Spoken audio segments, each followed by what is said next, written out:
Yes, sir. Ang sabi po nitong si Franco Mabanta, set up daw po itong ginawa ng NBI. Oo. Well, mahirap naman po yatang paniwalaan nyo na sinasabi set up dahil kumpleto po yung ating ebidensya. Alam nyo po, ang lagi ko namang sinasabi, hindi po dapat dahilan sa pagkilos ng NBI para i-promote ang law and order.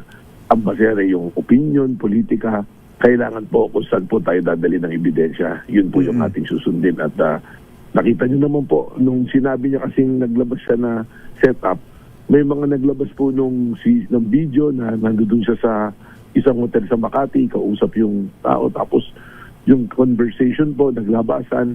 Hindi na po sa amin galing yan kasi po, sa totoo, nung inoperate po namin, kasama po namin yung mga nasa media natin eh. May mga representante po sa media. Ano po. So may mga ebidensya talaga, matibay na ebidensya, Director?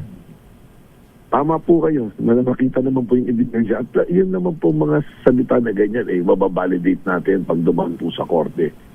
Una-una na po, pag kami nagpapail ng kaso, we are always guided by Memorandum Circular number 20.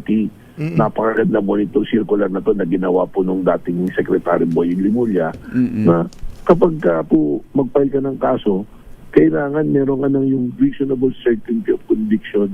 Hindi po pwedeng gawa-gawa lamang at base lamang sa iyong paniwala. Ano po.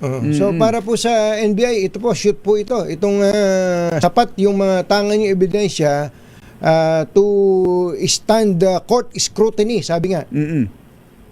Tama po. Sobra-sobra po yung ebidensya dito na ipapasok po natin na more than the reasonable certainty of conviction. Palagay po namin ipasok po talaga ito.